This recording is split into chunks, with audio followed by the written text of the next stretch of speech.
Hosea chapter 4. Hear the word of the Lord, you Israelites, because the Lord has a charge to bring against you who live in the land. There is no faithfulness, no love, no acknowledgement of God in the land. There is only cursing, lying, and murder, stealing, and adultery. They break all bounds, and bloodshed follows bloodshed. Because of this the land dries up, and all who live in it waste away.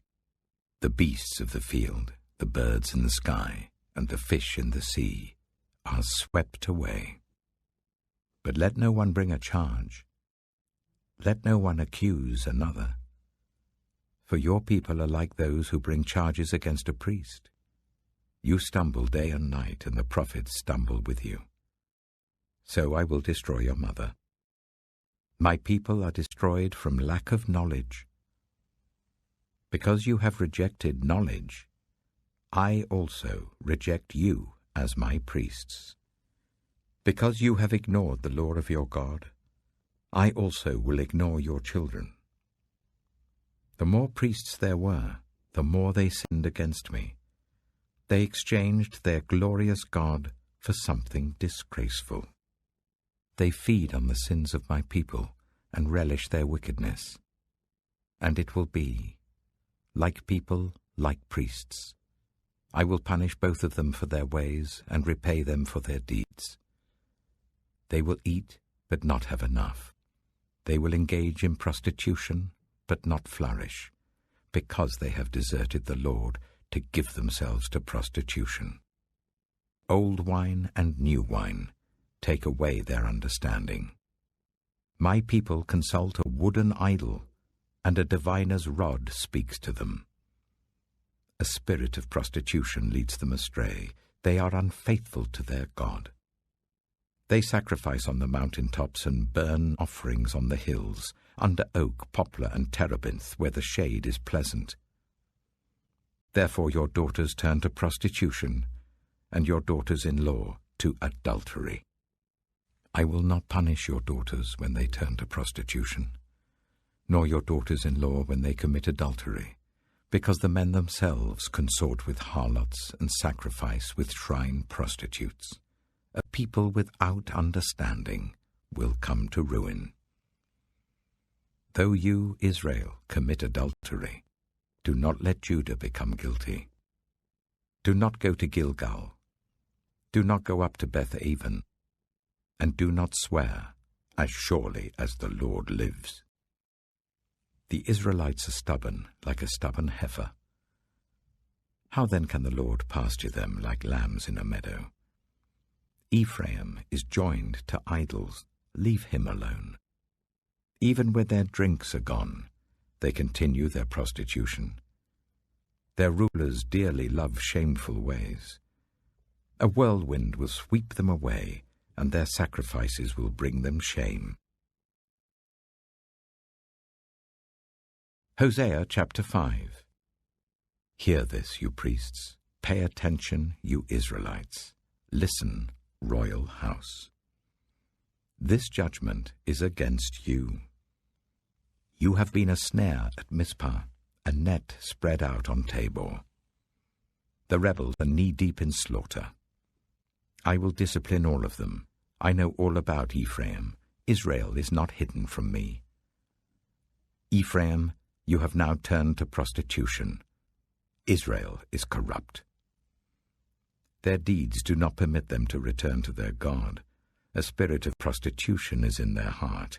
They do not acknowledge the Lord. Israel's arrogance testifies against them. The Israelites, even Ephraim, stumble in their sin.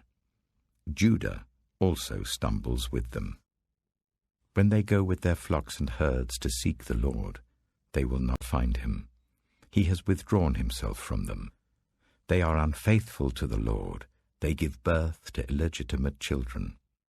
When they celebrate their new moon feasts, he will devour their fields. Sound the trumpet in Gibeah, the horn in Ramah. Raise the battle cry in Beth-aven. Lead on, Benjamin. Ephraim will be laid waste on the day of reckoning. Among the tribes of Israel I proclaim what is certain. Judah's leaders are like those who move boundary stones. I will pour out my wrath on them like a flood of water. Ephraim is oppressed, trampled in judgment, intent on pursuing idols. I am like a moth to Ephraim, like rot to the people of Judah. When Ephraim saw his sickness and Judah his sores, then Ephraim turned to Assyria and sent to the great king for help. But he is not able to cure you, not able to heal your sores. For I will be like a lion to Ephraim, like a great lion to Judah. I will tear them to pieces and go away.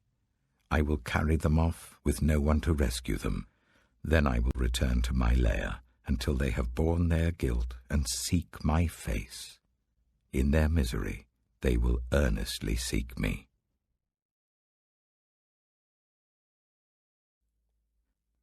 Revelation chapter 5. Then I saw, in the right hand of him who sat on the throne, a scroll with writing on both sides and sealed with 7 seals. And I saw a mighty angel proclaiming in a loud voice, "Who is worthy to break the seals and open the scroll?" But no one in heaven or on earth or under the earth could open the scroll or even look inside it. I wept and wept, because no one was found who was worthy to open the scroll or look inside.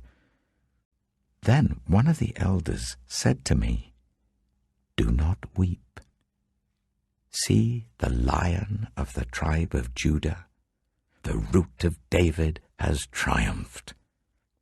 He is able to open the scroll and its 7 seals." Then I saw a lamb, looking as if it had been slain, standing at the center of the throne, encircled by the 4 living creatures and the elders. The lamb had 7 horns and 7 eyes, which are the 7 spirits of God sent out into all the earth. He went and took the scroll from the right hand of him who sat on the throne, and when he had taken it, the 4 living creatures and the 24 elders fell down before the Lamb. Each one had a harp, and they were holding golden bowls full of incense, which are the prayers of God's people. And they sang a new song, saying, "You are worthy to take the scroll and to open its seals, because you were slain. And with your blood you purchased for God persons from every tribe and language and people and nation. You have made them to be a kingdom and priests to serve our God, and they will reign on the earth." Then I looked and heard the voice of many angels, numbering thousands upon thousands and 10,000 times 10,000. They encircled the throne and the living creatures and the elders. In a loud voice they were saying, "Worthy is the Lamb who was slain to receive power and wealth and wisdom and strength and honor and glory and praise." Then I heard every creature in heaven and on earth and under the earth and on the sea and all that is in them, saying, "To him who sits on the throne and to the Lamb be praise and honor and glory and power for ever and ever." The 4 living creatures said, "Amen." And the elders fell down and worshipped.